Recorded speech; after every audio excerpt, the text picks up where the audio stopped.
All right, we're live. Hey, everybody. Welcome back to Kentucky Sustainable Living.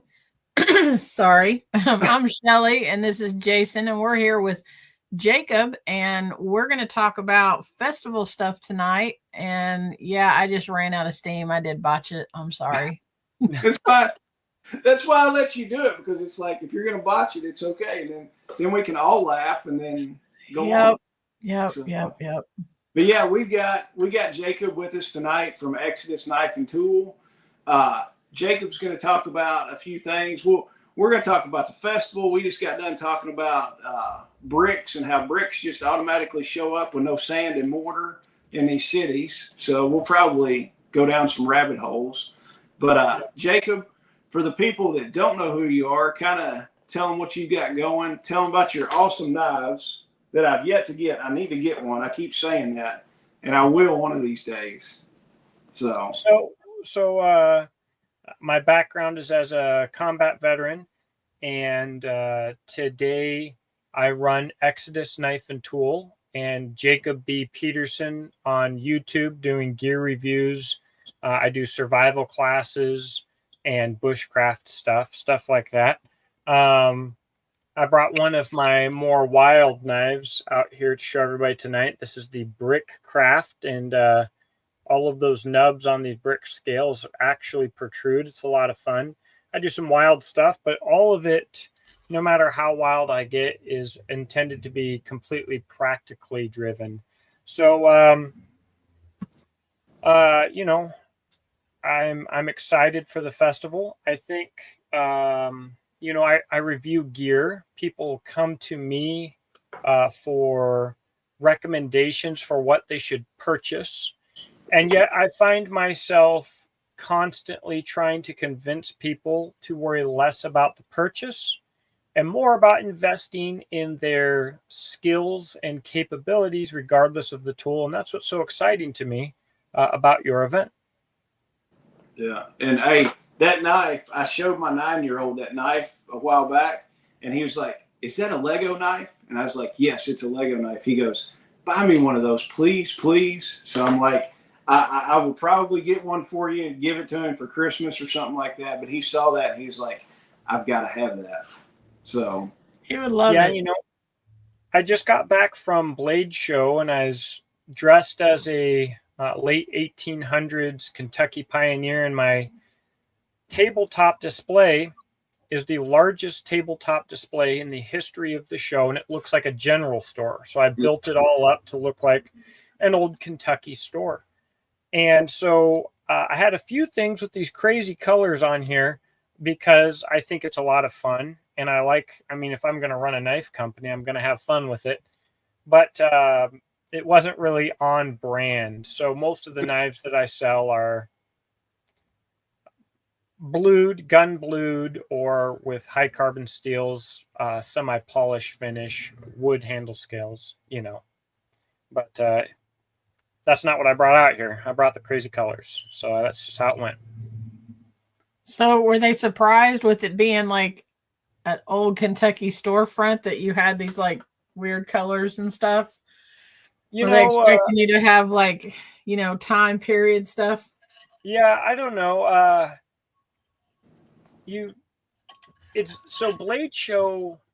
If you want to go to Blade Show as a maker, you've got to grab people's attention.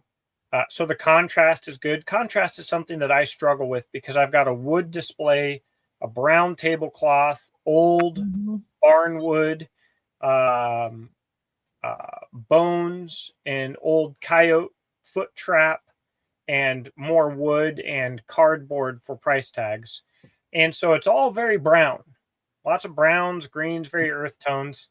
So, I thought getting some color, get some pop in there helped. But like Blade Show is the place for that. Blade Show is where you come and you bring your best and you bring your wildest, and you're side by side, shoulder to shoulder with the best knife companies and makers from all over the world, like 1,000 of them.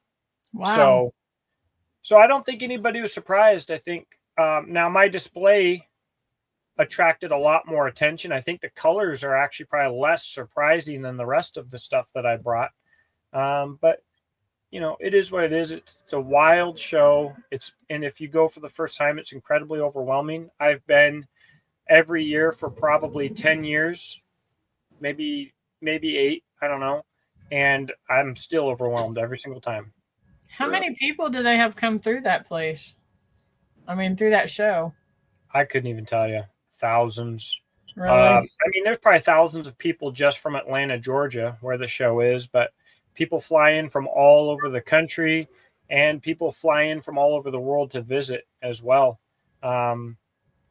You'll see every kind of person. You'll hear every language at Blade Show, not only from vendors, but from people going there as well. Very cool. There will be more people at our festival than Blade Show, is what we're hoping. So that would be impressive. That would be amazing. That would be impressive. I wouldn't know what to do. I think we can pack. I think the seating capacity in the arena is like 3,700 people. Mm-hmm. So if we hit 3,700 people, I mean, I'll be like, holy cow. That place would be packed at 3,700 people. It'd be hard to move. So, the size of your guys' arena is probably a little bit smaller than the small room at Blade Show. Really? And then the big room is probably 8 to 10 of those with tables packed in like tight. Wow. How many days is it? It's 3 days. Okay. So, and like a lot of times, especially on Saturday, there's so many people that it's hard to walk through it. I can imagine. I went twice to World of Concrete in Las Vegas, which World of Concrete's the biggest concrete construction show anywhere. And it's at the convention center, and it's just stupid. I walked for 3 to 4 days just constantly going through booths and didn't cover everything. And, I mean, you're talking a 10-hour day of walking around. That's how big that place is. And you'd come back at night, and it's just like, I don't want to do anything. I don't care about going to the strip. It's like, I want to take a shower and put my feet up. Yep. Just like, I'm sure that's the same as SHOT Show. It's amazing. Yeah. SHOT Show would be fun to go to. So, but don't you have to have credentials to get in there or something? They've gone back and forth on how strict they are on that. I went with James Yeager in 2017, probably 2018. I applied to go and was denied because my channel wasn't big enough. I think at that point I had maybe 9,000 subscribers. And then everybody was complaining that year that there weren't enough attendees. So the next year they invited me to come out, and were trying to get as many people as they could in there. And I think they kind of have a hard time figuring out what they want to do with it. So I guess it goes kind of year by year. Gotcha. Well, I didn't know if it was open to the public or what. So, but hey, talking about, you brought up James. I talked to Kayla the other day. Oh, nice. Yeah, and we're doing the festival, and in conjunction with the festival, we've got a charity auction Saturday night for Caleb House. All the donations go to Caleb House. And but I'd sent it out to Andrew at Combat Art Training. I called Andrew and was like, hey, dude, we're wanting some stuff to auction. Immediately, he's like, I'll give you a spot in the Summit, which the Summit is over at Taprack Ridge, which is in Corbin. I think it's Corbin, Kentucky is where it's at. And he's like, he said, I'll see what else I can do. So that afternoon, Kayla sent me a text. So I called her. She was like, we're giving you fighting pistol, and we're also giving you direct action medical class to auction off. And I'm like, that is freaking awesome. And I was like, I appreciate it so much. I was like, it's amazing you're doing that. And she was like, I want to help as much as I can. I believe in it, what you're doing. And I was supposed to be on a live with them last night, but Joey double booked, and I got bumped. So because apparently somebody was in town, she's like, we'll just do it next week or the week after that. So I'm like, hey, I'm game for that. So those tactical response classes are life changing. And Taprack Ridge is an amazing facility, and I will be there at that summit as well, teaching classes. So it's going to be a good time. I might wind up buying the summit class that Andrew donated. Who knows? Yeah. So, hey, Two Waters is in Butler County. Two Waters, you need to be at the festival. Get your tickets. It's KentuckySustainableLiving.com. The tickets are $35 for all weekend. That's for Friday, Saturday, and Sunday. That covers everything for you. The only thing it doesn't cover is the refuge class that they're doing on Friday morning. So that's an extra thing if you want to take the refuge class. But we would like to have you there, especially since you're just in Butler County. So Yeah, it's worth the trip. It's worth a much longer trip than that. Yeah. For sure. So yeah, the number of County's not that classes far from us, is it? no, Butler, I mean, that's Morgantown. Yeah, that's what I thought. That's 40 minute drive. Mm-hmm. So, but Jacob, what have you got? You're going to be doing a workshop with us. So tell us, I called you up and I was like, hey, Jacob, a lot of people want to do some bushcraft stuff and everything like that. So we kind of put our heads together and it's like, come up with something that we could cover in, an hour and a half workshop and stuff like that. So I think you've come up with an awesome workshop for us. Well, the first thing that I want to do here, I want to talk about bushcraft, but a step before that is I think we want to talk about how to maintain our tools and sharpen our tools. The problem with knife sharpening tutorials is a lot of them are done by people who are probably pretty close to experts, but also who I think are naturally gifted at knife sharpening. And so when someone is kind of stupid like me and they watch these tutorials, it just doesn't stack up. So what I wanted to offer is what I discovered as a way that anybody can sharpen a knife. Just make it absolutely dummy proof, absolutely beginner proof. First things first, a sharp knife is a safe knife. And if we're going to start learning some skills, you don't have to have a bushcraft knife. You don't have to have a fancy knife. You can have a Mora. You can have a knife from BPS. You can have a very affordable knife from Amazon. As long as it's got a good handle and it's a decent knife, you can do a lot of stuff with any knife. But let's get it sharp. Let's make sure it's sharp. Let's help people keep it sharp. And then I want to go into some basic bushcraft skills. I want to go over feather sticks and making tinder out of your kindling and using a ferro rod. So it is a class that is aimed at people who are not very experienced in these things. But there will be plenty in class to be learned from people who have been around this stuff for a long time as well. Nice. And what you said, two things that stick out to me, and Shelly will tell a story. When you came over to the lamb processing class, I told you, I was like, get there just a little bit early. And I was like, we need to sharpen some knives. I was like, give us some quick lowdowns. Because I've had trouble sharpening knives and keeping a nice edge on those. And I told Shelly, I was like, Jacob's going to get down here. Shelly, tell what you got. You were kind of dumbstruck. And it's like, man, this thing is sharp now. Yeah, I had purchased a knife from a guy. It was a handmade knife that I got at another festival that we went to. And I really like it. I think it's a pretty knife. I like to use it a lot. And like Jacob, he, referring to himself as dumb, I am too, because I would watch YouTube channels or whatever, talk to people trying to figure out how to sharpen knives, and they were like, oh, you need this thing, or you need that thing, or you need to do it this way, and I remember my dad doing it. He had like a whole kit with a block and all this stuff when I was a kid, and he would just sit for hours, like watching a movie or something and sharpening his knife while he was doing that. And so I bought stuff. I bought several different things trying to figure out how to do it. Never could figure out how to make my knife sharp. But when you came over and actually did it and showed us, and it didn't take hours, like you did it in like 20 minutes or whatever, and it's sharp. I mean, oh my gosh, it's still, sharp, and I still am using it. And thank you for that. I appreciate that. Absolutely. The most important tool for sharpening for someone getting started isn't a whiz bang tool. I brought a number of tools to show you with, and I will in this class as well. and you don't need almost any of it. The most important tool to get you started for any knife and with any sharpener, besides a pull-through sharpener, I do recommend people, if they really care for their knife, to try to avoid using those. But the only tool they really need is a Sharpie. And that can help you track your progress, and it can really, if you do the Sharpie for a while and you start to get a hang of it, and you start needing the Sharpie less and less.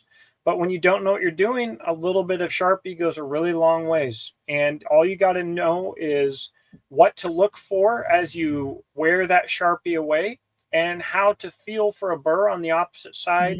Yep. And I don't care if you've got a little stone from Walmart or from Amazon, or if you're using a coffee mug or the top of your window on your car, you can make it happen.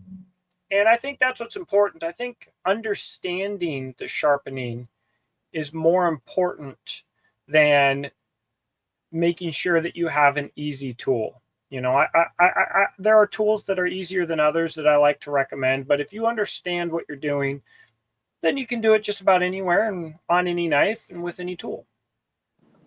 Oh yeah, the hardest part, because we do a lot of processing and we're using a lot of the times it's a 6-inch boning knife that's a semi-stiff boning knife. And the bad thing about trying to sharpen those jokers is that blade just flexes, and it's a nightmare sometimes to get those things sharp. Yeah. And you know, I just talked some smack about pull through sharpeners, but there is a time and a place. If you have an affordable knife that you can get that, you know, comes sharp, but it's somewhat affordable and it's really flexible like that, you can use a pull through sharpener. It's going to wear through your knife really, really quickly. But if it was an affordable knife, it'll get it sharp really quickly and you can get back to work. And if you ruin the blade or you sharpen all the way through it, but it was affordable and you can just throw it in the trash and grab another one, there's something to be said about that and about efficiency. I know that we live in a throwaway society and we tend to try to convince people not to have a throwaway mentality, but time is money. And when you're butchering stuff, maybe it's better to keep on butchering rather than sit there and play with a really expensive knife. So there's a time and place for everything. But generally speaking, especially for bushcraft, which it is not something that someone's going to be doing to make a living or anything else, you know, I recommend people stay away from that those pull throughs.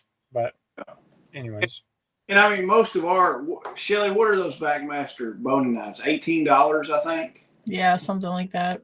So I mean, literally, they're kind of a disposable knife. They last a long time though. Yep. But yeah, I mean, I wouldn't run a super nice knife through one of those pull throughs, but an $18 processing knife, I'll run it through there. Yeah. You know, if I was using an $18 knife and I'm sitting here working, probably sweating, knowing me, and I know I can pull something through a few times and be back to sharp and back to work. And if I know that doing that 10 times will ruin the blade and it's time to throw it in the trash, to me that's a fairly easy decision. You know, right. Even if you're not butchering to make money, again, time is money. And so yeah, it's a balance. It's a balance, especially a pull through. You don't have to worry about the flex. Yeah. So, but anyways, I don't know why this is the second time I've gotten kicked off. I don't know why. So. Well, it was me before, so I guess we're taking turns. It'll be Shelly next. You gave me the bad juju. Yep. So, and then also one of the other things you hit on is the Mora. It's like you don't need a super expensive knife. I had that Mora. I was like, can you touch this thing up for me a little bit? You touched it up, the edge on it. And the way we dispatch sheep is we'll go out and grab them. We lay them on their side. Somebody holds the back leg. The other person takes the front leg and will hold it. The front legs hold it down, stretch the neck out, and we just slice it all the way across its neck. And I was like, I just use this cheap Mora that I've had forever, and it does the job. Those Mora knives are not expensive whatsoever, and it slices right through there, and those sheep bleed out before they know what happened. And you did the second one. And I told you, I was like, that hair is something else to cut through. And after you did that, you're like, man, that hair is no joke to cut through. Yeah. Yeah. And the Moros are great. I sell more expensive knives, but I run my YouTube channel honestly, and I'm never going to tell people that they have to buy something expensive, if they don't. And you can do so much with a Mora. And the thing that I think a lot of knife nerds get lost in is the industry is chasing edge holding constantly, but a generally speaking, the affordable carbon steels and stainless steels are incredibly tough. They're incredibly stainless, and they are so easy to sharpen. So, if I can cut all week and maintain an edge, but then it takes me a week to get it back to sharp, would I pick that over a knife that only cuts for an hour or two, but then I can get it right back in 30 seconds or a minute? I don't know. I kind of wish maybe the market was looking in a different direction for what they choose in steels, but it is what it is. But the Moras, just so easy to get right back to work. Oh yeah, and I don't know what kind of steel those VacMaster knives are, but most of your guys are running a VacMaster like a Victorinox, and a couple of my buddies are professional butchers, and they're like, we sharpen ours about every other day, but we're constantly running on the sharpening steel just to bring the edge back into alignment. So that's typically, they'll cut for 30 minutes or so, and then they grab their rod and hit it a couple times and go. So generally speaking, those are going to be a 420 series stainless. And I've said either a 420 HC or something equivalent, or a 12C27 out of Sweden is what Victorinox or Mora uses. I've told people that I wish it wouldn't be any cheaper for me to use those steels on my knives. My knives are made in the USA with an unconditional lifetime guarantee to a high level fit finish, and that is expensive, bottom line. I would use those steels if I could, but if I used those steels, nobody would buy my knives because they'd say, that's a cheap steel, that sucks, and it's too expensive. And it's hard. I wish it was different, because some of those steels, those cheap stainless steels, are tougher than most high carbon steels. They hold an edge longer than most high carbon steels. They're incredibly stainless. Most of them, people are shocked when I say this, but it comes from knife engineering and knife steel nerds and actual professional metallurgist who's done all of the scientific testing. These cheap stainless steels are as tough or nearly as tough as our toughest super steels. Really? Like CPM 3V and other steels like that. And people just don't realize, but they see a steel that they associate with a cheaper knife, and they automatically think that anything made in that steel is automatically cheap, without realizing that most of those knives are that affordable due to the magic of industrialization. All of the Moros are completely robot made, 100% in their factory. And they came out with a premium handmade line, even though they're known as a budget brand, and the knives are over $300, even though they were small Mora sized knives. And they said, look, we had to pay people to make them. It's doggone expensive. So yeah, it's kind of unfortunate, I think, but it's the world we live in. Wow. Yeah. Hey, do you remember the guy that came and he had that skinning knife? Mm-hmm. What brand was it? He let me use it for a minute, and I was like, this is a nice knife. I mean, it had a razor edge. Skinning that lamb, I was like, man, it was going through like butter. Yep. And, yeah, that was Montana Knife Company.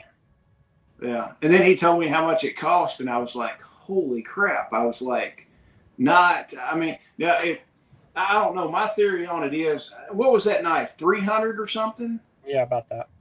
So yeah, I mean, you're in the $300 range, and I'm not a cheap person by any means. I will buy and invest in good quality stuff, but I'm looking at it. It's like I can buy 10 of even the Victorinox or the Backmaster knives. I can buy 10 of those and go on about my day as opposed to one of those things. And I'm just like, I can't do that. Even if I was out west elk hunting or something like that, I probably would not buy one of those to carry. It's like I'd carry 5 of the Victorinox and be done with it. There's a lot to be said for a lot of different things. I generally am not a fan of Montana Knife Company. There's some political things behind closed doors. There's some tight associations with, like, say, Black Rifle Coffee. There's some stuff that I get into that maybe necessarily isn't important to everybody. But my idea for knives, I have more knives than any man should have, and a lot of them are way more expensive than they should be. In fact, on my hip right now, this is from TRC in Lithuania, and back in 2020 these ran about $375, I think, and now I think they're quite a bit more expensive. I have a problem. However, the way I view knife value is the more you use a knife, the more you can look at cost per use. Yeah. So with that skinny knife that he had at $300, if he used it once in his life, that's incredibly expensive. Yeah. But if a knife like this is $300, in my opinion, and you use it every single day for everything, your cost per use is almost non-existent. So although a lot of people, when they look at getting their first custom or expensive knife, they look at getting the biggest one or the fanciest one or whatever else the case may be, I encourage people, if they're looking to spend money on a knife the first time, not to look at the biggest or the fanciest one, but the one that they think that they would use the most often, because then it's the cheapest. Yeah. Here's my custom knife that I carry. Yeah. That's my custom that I've got. Always sharp. Yeah. So yeah, there's something to be said for it. And again, I review knives, and Taste the Bayou asked, what blade shape and grind do you prefer for bushcraft tasks? The standard answer is a spear point like a Kephart and a Scandi grind, a true 0 ground Scandi grind. As a general rule, I don't prefer that.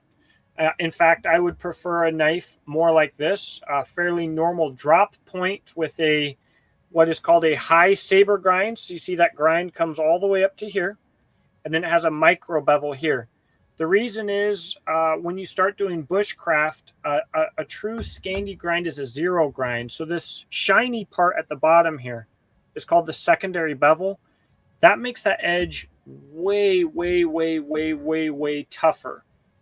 And so you can be doing a normal bushcraft task, making a feather stick or getting fat wood ready or doing anything simple, and you could be working in soft wood, but that soft wood can have some odd grain patterns and can have a knot that gets really hard really quick, and it can snap off a piece of your edge just like that, or roll it or dent it or chip it.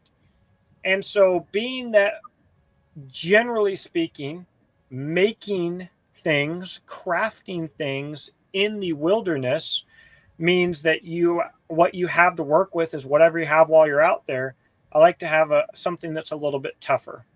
So, it doesn't have to have the look. This doesn't look like a bushcraft knife. I would be absolutely comfortable taking it out there for any kind of bushcrafting. And someone said no tanto tip for bushcraft. You know what? You want to go out there and bushcraft with a tanto?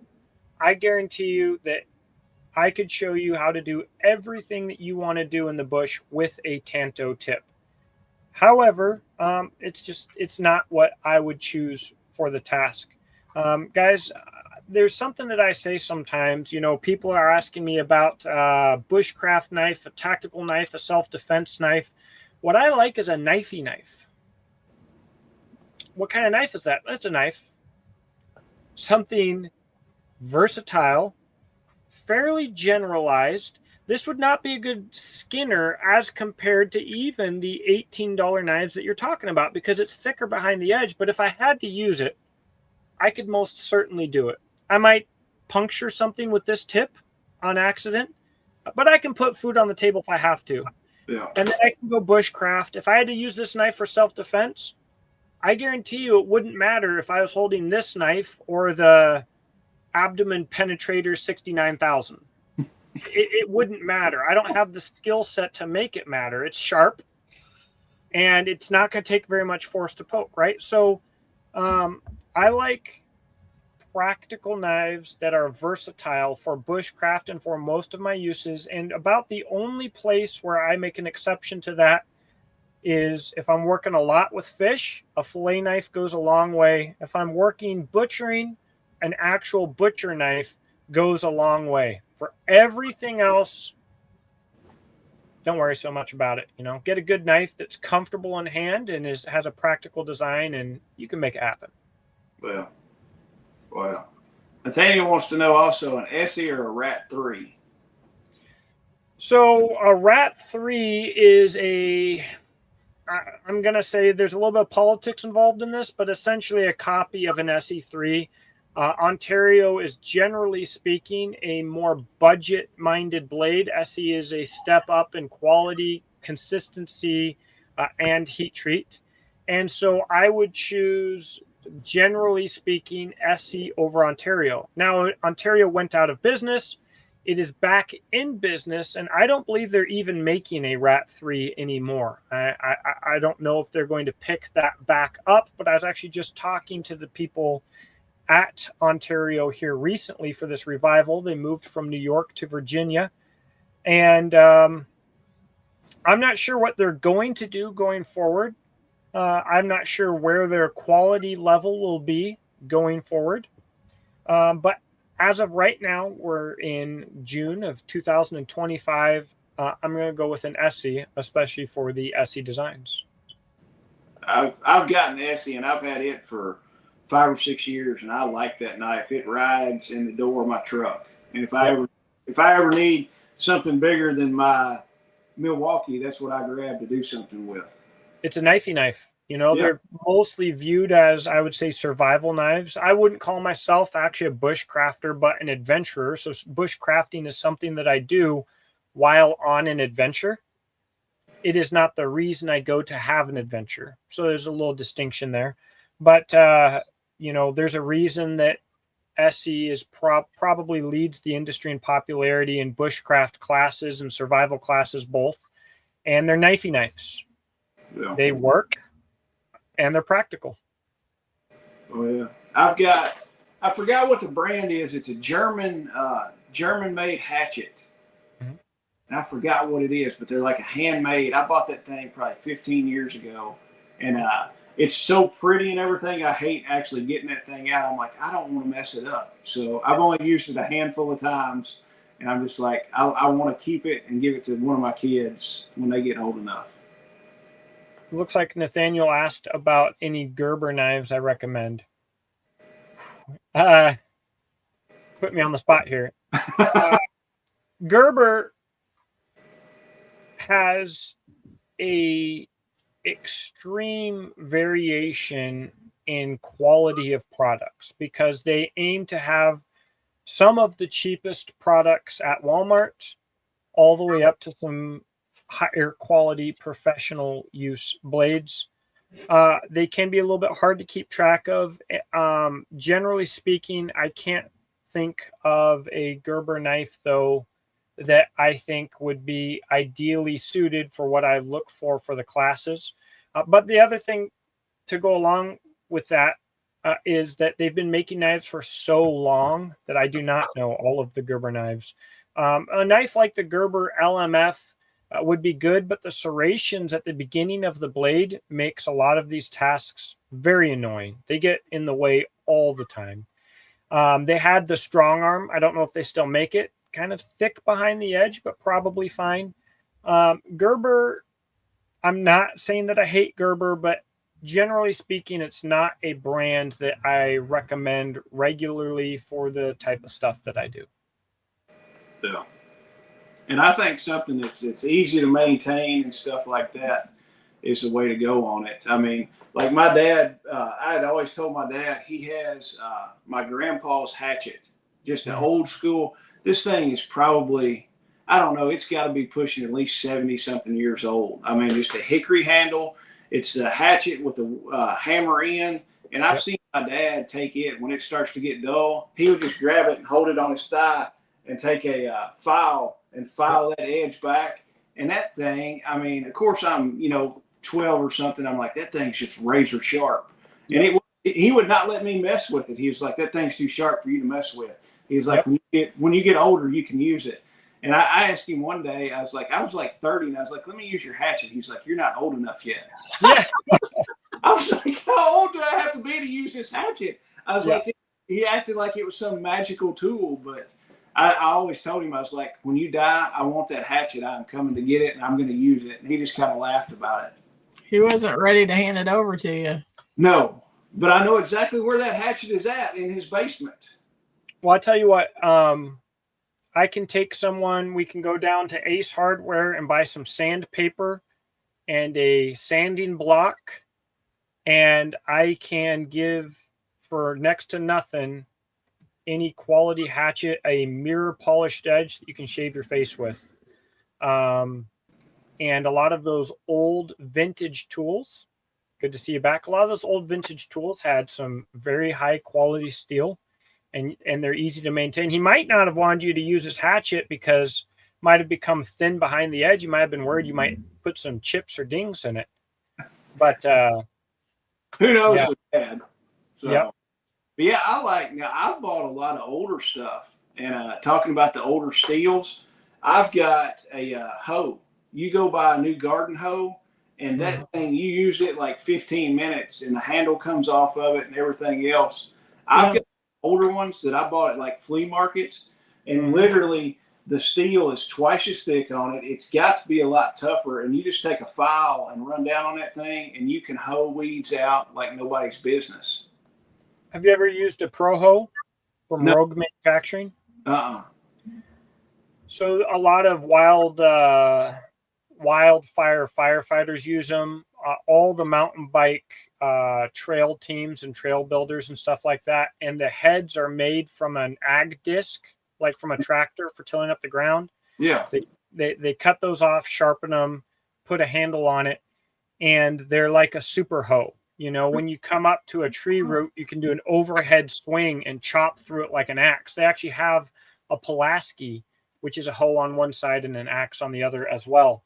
And for me, for like a prepper, homesteader, or mountain bike guy, trail builder, anything like that, it's almost a necessity. I love them a lot. In fact, next time I see you, if I come over, maybe I'll have the boys pick some of those strawberries for you or something, and I'll bring it over and show you.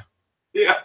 Oh man, the boys, Shelly, Jacob came over one Sunday after church. He came over to grab something, and the boys were with him. As we were sitting there talking and everything, those kids, they flipped over anything that they could move, just looking for bugs and everything else. And Jacob's like, we're going to have to go in a minute. He said, because they're going to find a way to flip your tractor and your Bobcat over. Yeah. See worms underneath it. So. Yep. That's what those boys love. And Isaac, my youngest boy, if it's slimy, he wants it in his hands. Slugs, worms. It's like, dude, stop. Grab the bugs that are not slimy, please. Yeah. Have they come home with worms in their pocket before? No, they don't use their pockets much. And I'm not looking forward to that, because as soon as they discover how great pockets are, I'm sure they'll be doing it. My youngest one came home from preschool one time with worms in his pocket, and my wife comes in and hollers at me. She was like, there are worms in the washing machine. What is going on? She was like, what's happening? And so he finally is like, yeah, Mom, I've been picking up worms like all last week and bringing them home in my pants pockets. And she was like, do not do that again. Yeah, that's custom. Oh, I'm yeah. looking at these pro hose on their website. These things are intense. They are. Like, I think that you could use them as weapons if you ever. I mean, they're intense. That ain't like a hoe I've ever seen before. Yep. It's like a super hoe. And they're remarkably not as expensive as I thought they were going to be. How much are they? Under 100. Average of like $60. Yeah. Shoot. I'd buy that. You know, they've got a head weight similar to an axe, and especially for the firefighters and stuff, they're made for a grown man to do overhead swings with them all day. Really? I mean, they're beefy, and they're much larger than a normal hoe, and I am a huge fan. I'm going to have to look at getting one of those. They got this one that's called a crossover, and it's just kind of like a wedge with a pointed end, and like he was talking about roots and stuff. You could take out some things with this. Hey, they should come to your festival. Actually, I bet you they would come, and they're cool. Shelly, I didn't even think about that. Where are they? You know where they're out of? I'm looking. Hold on a minute. I don't remember right now. Munden, Kansas. Well, that's not bad. They could hitch a ride with Patty and Darren. I would buy one of these if they came to our festival for real. But only if they come to the festival, right? Yeah. Only if they come to the festival. Come to our festival, and I will buy one hoe from you. One hoe, yeah. Say, but bring all the hoes. We'll be like one of the old guys. I'll make it worth your while. Yeah, exactly. Exactly. But they've got a wide range of tasks, and I think they'd be a good seller there. I mean, I'm in no way associated or affiliated, obviously, but I'm a huge fan. Well, they've got cultivating rakes. They've got some of those, those pointed they're like scrapers or whatever. They're not hoes so much, but those things that Jeff was selling at the festival last year, I bought one from him. They've got some of those. I mean, and you can tell they're all made out of the disc things that he was talking about from the tractor stuff. They got all kinds of stuff in here. The festival is July 18th, 19th, and 20th in Bowling Green, Kentucky, out at the Ag Expo Center on Western's Farm. So, and it's $35 to get in all 3 days. So, and then kids 17 and under get in free. So, I appreciate that. We were just looking at a water park, and I think it was maybe it was in Georgia, but it's like kids 2 and under are free. Kids 3 to 17 are like $50. And I'm like, man, people are making it so hard to have kids now. Yeah. What the heck is a 3-year-old gonna cost that much for? It's wild. Yep. Oh yeah. Hey, our Shepherds is in here. Hey, I want to give them a shout out. They have donated Saturday night. We're having the charity event for Caleb House. Jennifer and her husband have donated 4. They do protection dogs, train and sell protection dogs, and they are donating 4 obedience classes to That's awesome. Thank you so much. That is awesome. I love that. Yeah, and these are not cheap classes. They're like legit. It's not going to be like the crap that you go to PetSmart or whatever, and they teach Rover to set and that kind of stuff. This is like legit stuff.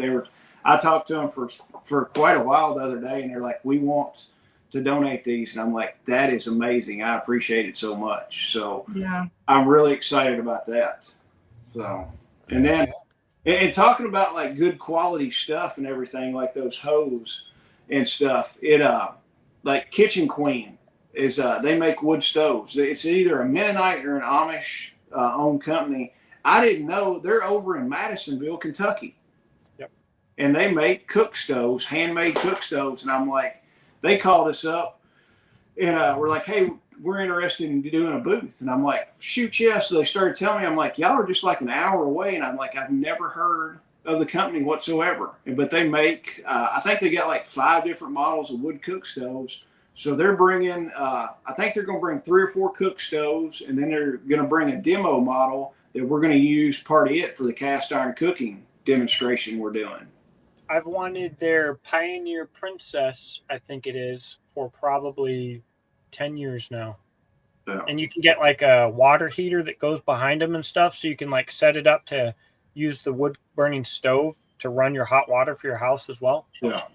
Oh, I started looking on it. I'm like, man, they got some nice stuff. And I've talked about it for years. On this side of the shop, I want to do the bunkhouse. And when I do the bunkhouse, we're going to put a wood cook stove in there. And knowing that they're an hour up the road, I'm going to buy one from them for sure. Oh yeah, I think they're the best in the country. Yeah. Like when I was doing my research and stuff, when people talk about who to buy from, they are the go-to for the whole country, really. Yeah. And I'm just like, and that's the kicker thing. I mean, you find out about some of these smaller companies that you just don't know exist. It's like, I would rather give my money to these smaller companies that, you know, especially they're in Kentucky, and, you know, most of that money will stay in the state. And then plus too, they're an hour away. If there's some kind of problem, you could probably go up there and, you know, they could fix it for you. If you needed a new part, if it ever wore out years down the road, you could get a new part or something like that for it. Which instead of it being made in China and discontinued and right, absolutely. Yeah, and take 6 months to get over here on a boat or something like that. Yep. So if it all... yeah, if it ever gets here. Shelly, tell everybody all the awesome stuff besides the other awesome people besides Jacob that are going to be there. Of course, Jennifer with our shepherds is going to be there. She's going to have her dogs. They're going to be doing demonstrations with protection dogs. They're also going to do some canine TCCC, some medical stuff for dogs, which is pretty neat. I think not a lot of people are doing that. So she's like, "Do you want us to do some of that?" And I'm like, "Yes, do some." I think you probably told me that, but I don't remember that. That is awesome. I'm really excited about that. Yeah. I have all kinds of questions.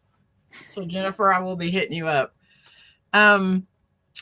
Okay, we have, oh my gosh, our lineup, y'all.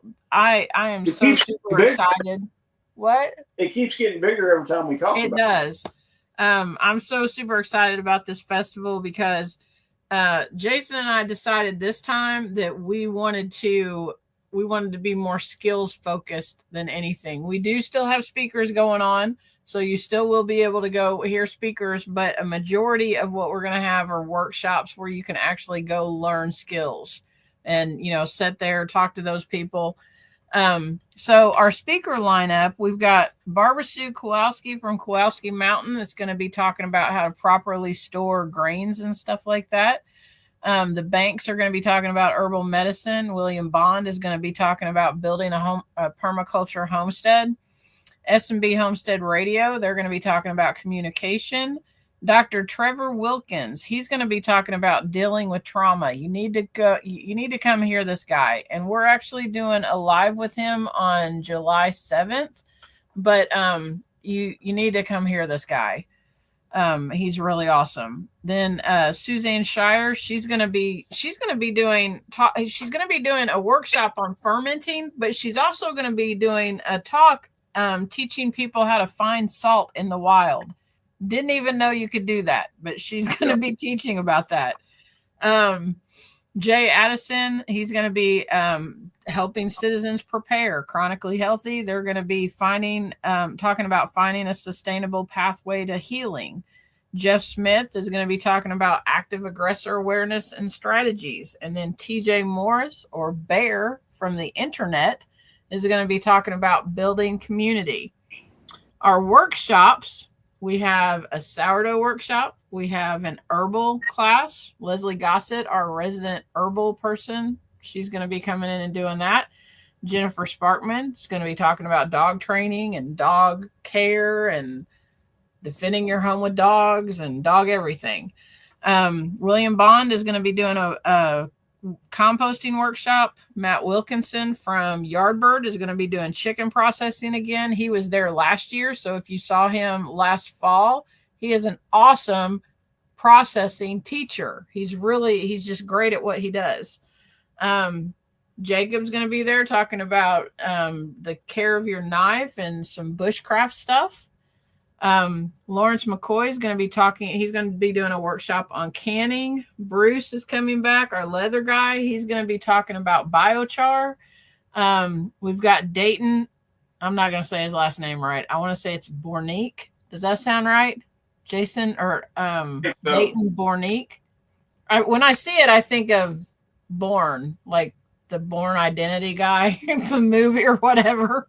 I just don't. Especially when I see that he's going to be teaching lock picking and how to get out of restraints and stuff like that. I'm like, okay. But he's going to be doing lock picking 101. We've got Katie that's going to be coming in and teaching about how to make yogurt and butter. Mike Adkins is going to be teaching land navigation. Really excited about that. So if you want to come in and learn that, his is going to be set up where he's going to do like an hour classroom in the morning, and then you'll go out and do the stuff in the afternoon. Greg New is going to be teaching beekeeping, and then Greg Skeens is going to be teaching cast iron cooking. We're also going to have a bacon and sausage making workshop. We're going to have chainsaw 101, and we've got a couple ladies that are going to be teaching about homemade sauces, juices, seasonings, how to make all of that from scratch. And that is, yeah, I mean, that's on top of all the vendors who are going to be there. I think yes. 46 or 48 vendor booths we're going to have. Jacob's going to have a booth. You're going to have all your knives there. Are you going to be dressed up, or are you going to dress normal? I'll probably dress normal. Okay. All right. It's going to be hot. Don't make him dress up. Don't do that. It's going to be 70 inside the place. And guys, I know, but still. Yeah. Wearing a costume is yeah. Well, it's going to be July, so it's going to be hot, but everything's inside. The only thing that's outside are the food trucks and the biochar and the cast iron cooking. Those are the only things that'll be outside. It's going to be 70 degrees inside. And one more thing. What? Hold on a minute. I got to find it to make sure I say the right thing. Keep talking. All right. So everything will be inside. So it's going to be a good time. Don't give the excuse, I can't stay out in the heat. If you can't have to be in the heat. If you can't stay out in the heat from walking from your car to the front door, you've got problems. So that's the only time. That, or you can stand the heat if you walk out to get a hot dog or something from the food truck. Mm-hmm. So I found laser tag. We're also going to have a mobile laser tag. Yes. I talked to that guy today, Will. He is going to bring his mobile laser tag set up and have it set up outside. And he said, it was funny when I was talking to him, he goes, kids love to do this, but it's really fun and adults will love to do it too. I said, I'm sure they will. I said, especially with our crowd, they'll be out there doing it. So, oh yeah. And then here, this is Forrest. Forrest is coming too. Forrest will have his food truck. He'll have jambalaya and boudin. So okay. I didn't realize when he asked that question earlier that it was Forrest. I should have known that. I know that's the name of his thing. I completely forgot. Forrest goes. Forrest makes up all these Facebook things or YouTube places, I think. So, but yeah, guys, it's going to be a stinking awesome weekend, Friday, Saturday, and Sunday. You're going to learn a lot of skills, meet a lot of people. I mean, honestly, even if you're coming from Indiana, Tennessee, somewhere, you will probably meet, if you take the time to talk to people, you'll probably meet somebody, I mean, literally 15, 20 minutes away. I mean, Jacob, you came to the very first festival, didn't you? Yeah. Yeah. Jacob lives in the next county over. What, you're 15, 20 minutes from him, maybe? Maybe 30 minutes? More than that, maybe 45 minutes, but it ain't bad. Yeah. Literally the next county up. I didn't know Jacob was around, and somebody had said, hey, we've got a guy that does knives. And I'm like, shoot, send him on, get him a booth and everything. And then we started talking. I'm like, heck, you're in the next county over. I was like, I would have never known this if it wasn't for the festival. Yep. So, you're literally going to meet people from all over the place. So if you go to KentuckySustainableLiving.com, you can purchase tickets there. You can also click on, there's a red banner going across the top of the screen where you can go get tickets to Refuge Medical, their class that they're teaching. That's going to only be on Friday morning. There's only a couple seats left. They actually added 10 to what our number was, and then there's only a couple seats left. So if you want to go to that class, that's the only cost. The $35 for the whole weekend does not include that medical class. You have to pay for that medical class separate through Refuge Medical. But everything else is all those workshops that I listed off. They're all included in the price of the ticket. And you can click on our link for the festival. You can see all of the different the speakers if you want to read up about them. You can see all of the different workshops if you want to read up about those. We do have on-site RV camping. It's not tent camping, it's RV camping. It's got water and electric hookup, but it does not have sewer hookup. There are showers and toilets and stuff like that inside the facility that you're able to use. You're not allowed to have a campfire. So that's the only, I've had a lot of people emailing me and asking me about campfires. We're not allowed to do campfires. So, you can sign up for all of that there, get those spots reserved and all of that kind of thing. Also, on the front page of our website, if you scroll down a little bit, the whole schedule for the weekend is laid out there. We have been able to organize this in a way that, like if you want to go see Jacob's workshop on Friday, but there's another workshop that's happening at the same time that you wanted to see, you can go see that other workshop on Saturday. So everybody is doing their workshops all 3 days. So you shouldn't miss anything. You should be able to get all the skills that you want to get, and talk to all of our people. Everybody that we have coming that are presenters, super friendly people. You ask questions, they'll answer it. They'll sit down and talk to you if you need to, whatever you need. So come check it out. You cannot beat the price. You can't get it anywhere else. I mean, literally learning how to process a chicken for $35 along with everything else.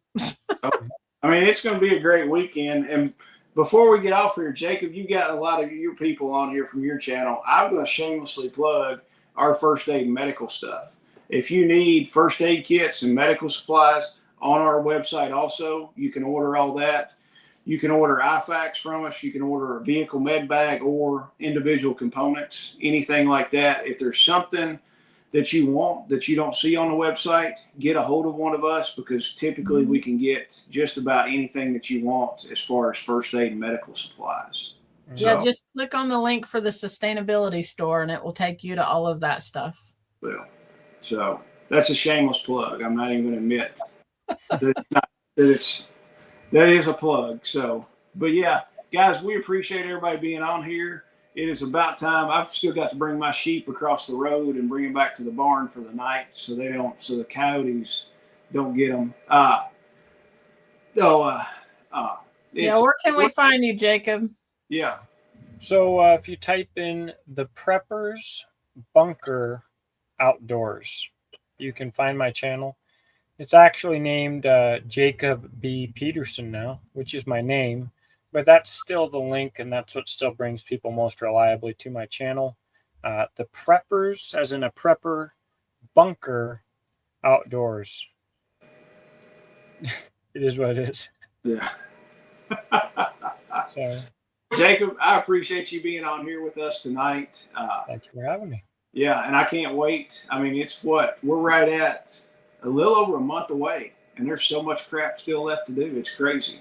So it's wild. People don't realize how much work these things are. It's crazy. Well, that's one reason we went to one time a year, is because as soon as we got done with the spring festival, it's like we have to start planning the fall festival. As soon as you get done with the fall, it's like we have to start doing the spring, and it's like we want to do so much more. Just like the processing class you came to, it's like Shelly and I love doing that, and it's like we don't have time to do it. So I was like, let's do the festival one time a year, and then that frees us up to do all these other classes. Yep. So Absolutely. then, and also be looking for it. We're going to have more classes coming up. We're in talks with several people that they're going to be coming up doing classes and stuff like that in Bowling Green. So we're going to bring in some bigger name people that are going to be offering classes, just, a 1 or a 2 day class on the weekend. So kind of be looking at the website for that. I'm not going to tell anybody yet, but there's some cool stuff in the works with that.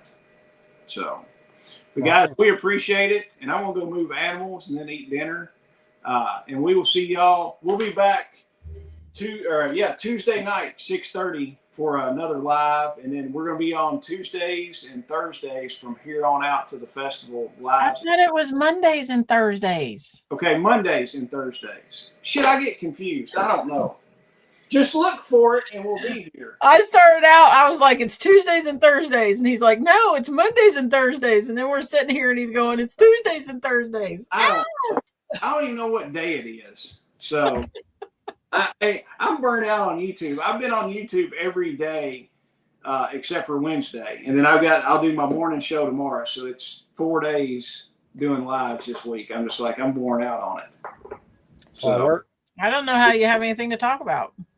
I don't. I just start making shit up.